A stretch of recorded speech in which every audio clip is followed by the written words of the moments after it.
이 느부갓네살 왕은 역사에 보면 느부갓네살 2세로 나옵니다. 우리 KBS, EBS TV에서 위대한 바벨론이라는 제목으로 3년 전에 방영을 했던, 그리고 지금도 유튜브에 있습니다. 그 왕이십니다. 엄청나게 지금의 미국보다도 훨씬 큰 세계를 점령한 제국 왕이었습니다. 그는 엄청나게 약 18km의 성을 쌓고, 또한 그 성 위로 말이 4차가 다닐 정도로 넓은, 그리고 큰 성을 쌓고, 그 성 안에 또 왕궁을 크게 지어놓고 호화스러운 생활을 하고 영광을 누리고, 거기에 공중정원을 지어놓고 그곳에 이 다니엘과 많은 귀족들을 체포하고 또한 구금하여 거기에서 살게 하였습니다. 지금의 이집트와 시리아, 아랍 일대를 다 점령하였고, 물론 이스라엘까지 다 포함한 대제국이었습니다. 그곳에 다니엘과 세 친구들이 끌려와서 살고 있죠. 보시다시피 사람은 다 끌어갔으나 그 세 친구를 통해서 하나님께서 이 세상을 지배하고 계심을 보여주신 것이 오늘의 말씀입니다. 사람은 우리가 이 세상을 살기 때문에, 이 지구에 우리가 살고 있기 때문에 당연히 내가 다 다스린다고 생각하지만, 하나님께서 역사하시고 운영하시고 모든 권세를 주신다는 사실을 인정하기 싫어합니다. 인정하기 싫어하는 그 왕을 다니엘이 지금 하나님을 통해서 어떻게 무너뜨리고 또한 역사하시는가를 보여주는 것이 말씀입니다. 이 말씀 속에 하나님의 역사를 보시고 또 우리와 함께 하시는 하나님을 누리시기를 바랍니다. 아멘. 첫째는 이 말씀 속에 보면은 하나님께서는 반드시 기회를 주십니다. 은혜가 많으시고 자비로우신 하나님께서는 반드시 징계를 하기 전에 그 기회를 허락하십니다.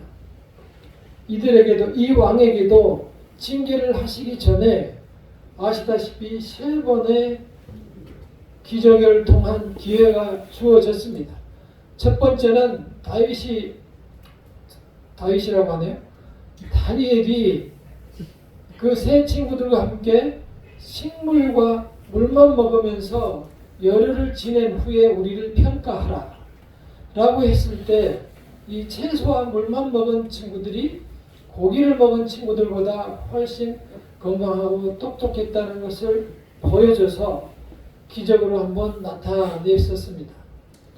두 번째는 왕의 꿈을 통해서, 왕이 꿈을 꾸고 자기 꿈도 모르는데 그 꿈을 다시 알려주고 그 꿈을 해석해 달라는 그러한 요청을 했을 때, 다니엘이 그 꿈을 다시 회복시키고 해석을 해주셨을 때, 바로 이 왕은 다니엘 앞에 벌떡 일어나서 절을 했었습니다.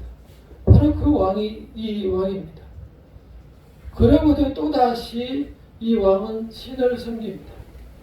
세 번째는 그 다니엘의 친구 3명에게 큰 금신상을 만들고 모든 사람이 절하라고 했을 때, 그 친구 3명이 어떻게 했었죠? 그 친구 3명이 꼿꼿이 서 있으므로 이제 벌을 받게 되었죠. 평소보다 7배나 뜨거운 붉은 불을 데워서 거기에다가 이 세 친구를 집어 던졌으나, 세 친구는 머리털 하나도 상하지 않았고 오히려 거기에서 예수님과 더불어서 걸어다니는, 산책을 하는 그러한 능력을 보여주셨습니다. 그때 다니엘의 이 느부갓네살 왕은 또 하나님께 찬양을 드렸습니다. 그러나 또 다시 4번째 기적을 보이기 전에, 하나님의 징계를 보이기 전에 경고를 이렇게 하면서 기회를 주십니다. 이렇게 4번씩이나 지금 기회를 주고 있는 이유를 생각해야 할 것입니다. 우리는 하나님의 말씀을 들어도 쉽게 승복하지 않는 강인함을 가지고 있습니다. 웬만하면 끝까지 버텨보려고 합니다. 하나님이 계심도 인정하지 않으려 합니다. 그래서 나의 모든 능력으로 내가 모든 것을 다 할 수 있다고 생각하고 세상을 완전히 나의 능력으로 지배하려고 생각합니다. 느부갓네살 왕은 그랬었습니다. 그 큰 궁과 성을 지을 때 수많은 사람들을 다 자기 마음대로 입술 하나로 다 부리고 수많은 사람을 칼로 또는 여러 가지 무기로 죽이고 왕이 되었기 때문에 단 하나라도 두려운 것이 없었습니다. 오로지 이 왕을 힘들게 한 것은 하나님의 능력뿐이었죠. 이번에도 꿈을 꾸었습니다. 아주 꿈이 이상했습니다. 큰 나무가 생겼는데 나무가 잎이 푸르고 열매가 많이 맺었습니다. 얼마나 큰지 그 나무가 하늘에 닿았다고 했습니다. 그리고 땅 끝에서 저쪽 끝에서 쳐다봤을 때 보일 정도로 아주 큰 나무라고 했습니다. 그 큰 나무 때문에 그 많은 새들이 그 안에서 쉬고 그 그늘에서 짐승들이 힘을 얻었다. 그랬는데 나중에 하늘에서 어떤 천사가 오더니 그 나무를 다 베어버려요. 그리고 그 밑에 그루터기는 철로 다 묶어서 놓고 밖에다가 놔두라.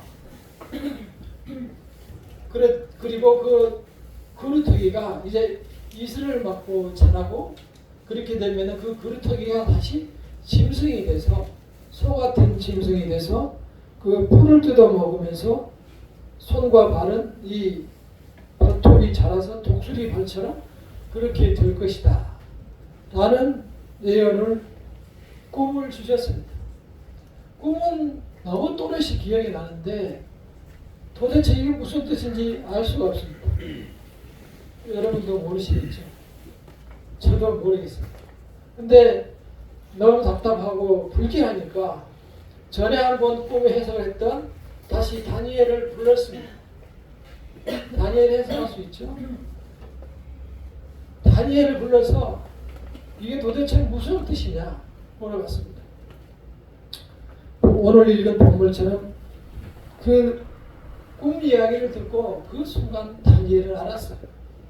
깜짝 놀랐습니다. 그리고 정말 이 일들이 우리 왕의 적에게 일어났으면 좋겠습니다. 아주 좋지 않은 꿈입니다. 라고 하면서 해석을 해줍니다. 그 꿈은 바로 이것이란, 이 큰 나라를 통치하고 운영하는 것은 당신입니다. 당신이 큰 나라를 이루었고 수많은 나라의 사람들과 백성들이 당신의 그늘 아래서 먹고 마시고 쉼을 얻고 있습니다. 그러나 당신의 모든 권력은 다 빼앗기실 것입니다. 이유까지 얘기해 줍니다. 이유는 이 모든 권세, 당신을 세운 것도 하나님이라는 사실을 알게 하기 위해서입니다. 이 사실까지 이야기해 줍니다. 왜 그랬는지를 알려주는 겁니다. 그러면서 다니엘이 말씀처럼 부탁을 하죠. 이제 기회가 있습니다. 많은 사람들에게, 죄인들에게 죄를 범하지 말고 재판을 할 때 똑바로 하고 없는 죄를 만들지 말고 연약한 자를 불쌍히 여겨서 사랑을 베풀고 이렇게 하시면 하나님의 은혜가 다시 임할지도 모르겠습니다. 거기에 대한 답변이 뭐였습니까? 그렇게 경고를 했음에도 불구하고 다니엘 왕은 바로 이렇게 대답합니다. 30절을 한번 읽어보겠습니다. 시작. 나 왕이 말하여 이르되 이 큰 바벨론은 내가 능력과 권세로 건설하여 나의 도성으로 삼고 이것으로 내 위엄의 영광을 나타내는 것이 아니냐 하였더니 31절에 이 말이 아직도 나의 왕의 입에 있을 때에 하늘에서 소리가 내려 이르되 느부갓네살 왕아 내게 말하노니 나라의 왕이가 내게서 떠났느니라. 분명히 경고를 이렇게 해주고 살 길을 알려주었음에도 불구하고 즉시 대답하기를 30절처럼 이 큰 바벨론을 내 능력과 권세로 지었는데 무슨 소리야? 내 건데 내 통치 아래 있고 내가 마음대로 할 수 있고 내가 다 사용할 수 있고 누리고 부릴 수 있고 내가 영광을 받을 수 있는데 그것인데 무슨 소리야? 그 말이 끝나기도 전에 하늘에서 소리가 나서 왕아 내게 말하노니 나라의 왕위가 내게서 떠났다. 1년 후가 되었습니다. 1년 후가 되었을 때 왕은 정신이 나가서 완전히 이상한 사람이 되어버렸고 들녘으로 돌아다니면서 머리를 독수리처럼 기르고 눈만 보이고 온 손과 발에 발톱이 기른 채로 방랑 생활을 했다고 역사에 기록이 되어 있습니다. 하나님께서 이러한 경고를 주실 때 기회를 주실 때 돌아와야 합니다. 하나님의 사랑하는 자녀들에게 많은 기회를 주셨어요. 우리에게도 많은 기회를 주고 계세요. 하나님께서는 느닷없이 이런 일을 행하지 않습니다. 기회를 주실 때 하나님을 바라보고 하나님을 찾아야만 우리가 이 땅에서 평안함과 안식을 누리며 하나님과 더불어 이 세상에서 소망을 가지고 살아갈 수 있습니다. 우리가 모든 것을 이루고 모든 것이 내 뜻대로 된다라고 생각하면 그것이 잠시 잠깐은 내 것으로 될지 모르겠지만 시간이 지난 후에 우리에게 후회로 다가올 것입니다. 이 땅을 다 가지고 모든 사람을 다 부리고 모든 것이 나의 입술로 다 된다고 해도 결국은 실패로 끝나는 것입니다. 하나님께서 이 말씀하신 7대 어떤 사람들은 7년이라고 하지만 7년, 7대가 7년이라고 해석되지 않았습니다. 7이라는 숫자는 하나님께서 완전하신 숫자고 하나님의 계획의 때를 말하는 겁니다. 7개월이라는 사람도 있고 하지만 그러한 모든 고통을 다 지난 후에 다시 한번 하나님께서 마지막 기회를 허락하십니다. 그래서 느부갓네살 왕은 이제 하나님께 다시 돌아와서 하나님께 찬송하며 하나님께 영광을 돌립니다. 37절 한번 함께 읽어보겠습니다. 시작. 그러므로 지금 나 느부갓네살은 하늘의 왕을 찬양하며 칭송하며 경배하며 그의 일이 다 진실하고 그의 행하심이 의로우시므로 교만하게 행하는 자를 그가 능히 낮추시니라. 왕은 깨달았습니다. 성경에 더 이상 이번의 이야기는 나오지 아니합니다. 우리는 이 느부갓네살 왕에게 이 말씀을 왜 주셨는지를 깊이 생각해야 합니다. 사람들에게 이 하나님의 성도들에게 하나님께서는 이 말씀을 해 주시는 겁니다. 수많은 시간을 교회를 다니며 하나님의 말씀을 여러 차례 들었지만 하나님의 말씀을 제껴두고 배신하고 잊어버리고 때로는 무시하며 살아가는 인생이 되면은 그에게는 결코 평안이 없을 것입니다. 하나님의 축복도 따라올 수 없습니다.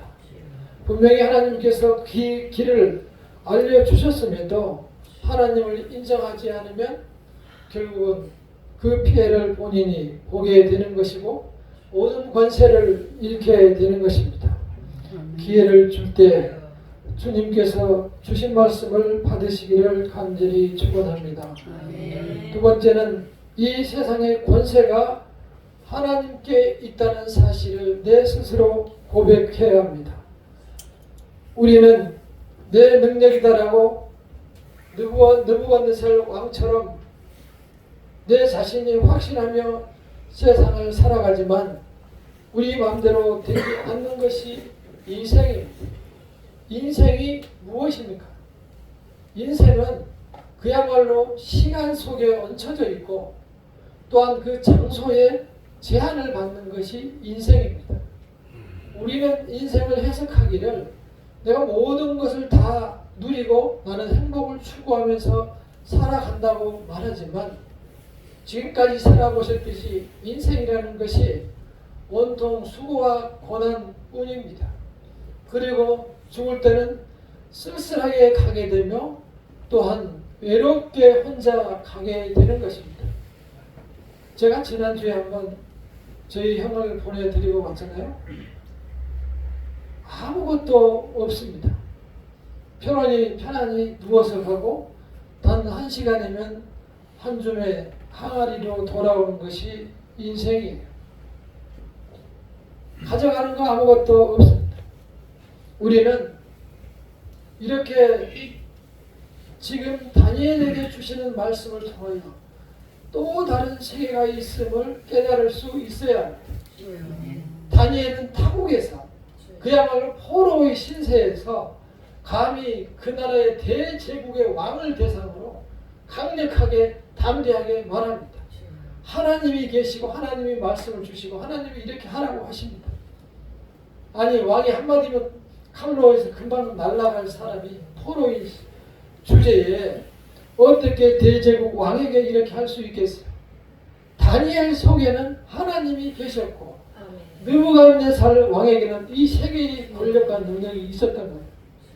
그러나 그렇게 공존하는 속에서도 두 개가 공존하는 세계 속에서도 다니엘이 하나님의 말씀을 전했을 때 느부갓네살 왕이 벌떡 일어나서 다니엘에게 절을 했어요. 당신 속에 하나님이 있습니다 라고 절을 했고 오늘 읽었듯이 다니엘 왕이 깨닫고 뉘우치며 하늘을 향하여 하나님께 찬송하는 것을 볼 수가 있습니다. 36절에서 보면 그때 내 총명이 내게로 돌아왔고 또 내 나라의 영광에 대하여도 내 영광 광명이 내게로 돌아왔고 또 나의 모사들과 관원들이 내게 찾아오니 내가 내 나라에서 다시 세움을 받고 또 지극한 위세가 내게 더하였느니라. 다시 회복했어요. 하나님께서 부르실 때 돌아가면 하나님께서 회복해 주시고 평안한 시간을 갖게 되는 것입니다. 우리는 하나님께서 주권적으로 이 세상에 역사하심을 절대 잊어서는 안 됩니다.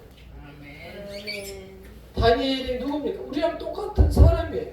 저기도 앉아 있잖아요. 다니엘은 우리와 똑같이 밥 먹고 똑같이 하루하루를 살아가며 이 세상을 같이 걸어가는 사람이에요. 우리 모두가 다니엘이에요. 우리 모두가 하나님을 다니엘처럼 믿으며 전적으로 의지하며 다니엘과 같은 능력을 하나님 앞에서 행할 수가 있는 거예요. 꿈 얘기가 여기 많이 나와 있어서 사람들은 꿈을 해석한 사람들을 찾아다닌다고 어디로 산으로 돈으로 기도원으로 찾으러 다니는데 옳지 않습니다. 이러한 꿈의 해석은 다니엘에게 주신 것이지 모든 사람들에게 다 주신 것이 아니에요. 그때 당시에는 이 성경책이 없었어요. 당시 그때 당시에는 이 모세 앞에 있는 모세 오경만 창세기 출애 레위기 민수기까지만 성경이 있었고 엘리야 복음이라든지 무슨 그 앞에 있는 선지자들이 하나씩 따로 또는 시편이 이렇게 따로 있는 그러한 시대였어요. 그때에는 이렇게 선지자들이 시대이기 때문에 선지자들이 와서 길을 안내하고 하나님의 말씀을 받고 하나님의 성령의 역사를 받아서 꿈을 해석하고 알려주고 했었어요. 지금은 모든 것을 말씀으로 해서 완전하게 이 성경책에 넣어두셨기 때문에 오로지 성경만이 유일한 해설서예요. 그래서 성경을 읽으라고 하신 것이고, 성경을 읽고 우리는 은혜를 누리며 성경을 통해서 구원을 받고 은혜를 누릴 수가 있고, 다니엘처럼 이렇게 우리가 다니엘서를 읽고 하나님께 찬양을 올릴 수 있는 거예요. 전적으로 성경을 의지하시고 성경을 궁금해 하시기를 바랍니다.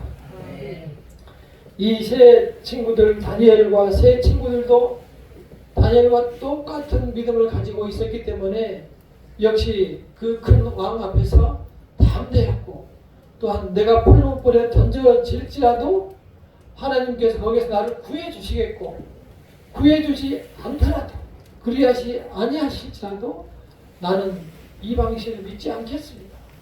이러한 믿음이 그 세 친구와 다니엘을 구해 주셨습니다. 우리는 하나님을 신으로 모든 것을 하실 수 있는, 지금도 역사하시고 이끄시는 하나님으로 받으셔야만 우리가 이 세상에서 행복을 누릴 수가 있어요. 때로는 이런 사람들이 있어요. 무슨 기도를 하고 나서 기도했으니 잘 되겠지 하고 해놓고 안 되면은 따로 모여가지고 술 한잔 하면서 그럴 줄 알았다. 안 될 줄 알았다. 하나님이 있긴 해. 이렇게 얘기를 하는데, 하나님은 신이시기 때문에 그 순간 그 자리까지 알고 있어요. 너는 끝나고 무슨 일을 할 것이다. 그러니까 하나님께서 성경을 이렇게 미래를 보고 써놓으신 거예요. 예언의 책을 2000년 전에 예수님께서 오실 것을 써놓으셨는데 2000년 후에 예수님이 오셨잖아요. 그리고 지금 예수님이 오신 후로 그분을 믿는 사람만 구원을 받고, 그분을 믿는 사람들은 은혜 속에 살아갈 것이라고 했는데, 왜 우리가 믿지 않느냐? 왜 느부갓네살 왕처럼 목을 곧게 하고 이마를 노처럼 단단하게 해서 하나님 앞에 고개를 숙이지 않고 내 뜻대로만 세상을 살아가고 세상에서 이기려고 하느냐? 문제는 그러다가 우리가 알 수 없는 시간에 가고 만다는 것입니다. 이 주어진 시간에 내 짧은 인생을 행복하게 사시려면 하나님을 믿으십시오. 전적으로 하나님을 나의 아버지로 모시고 받아들이고 이해하고 매사에 인정할 때 하나님께서 나의 모든 매사에 함께 하시고 결국은 다 나의 기도 위에 함께 하신다는 사실입니다. 그 믿음이 나의 믿음이 되시기를 바랍니다. 새해에는 다니엘과 새 친구처럼 결단하시고 하나님의 자녀로 살기로 내 스스로 다짐하시고 하나님 앞에 담대히 나가시기를 간절히 축원합니다. 찬양 하나 하고 기도하겠습니다.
하나님의 사랑을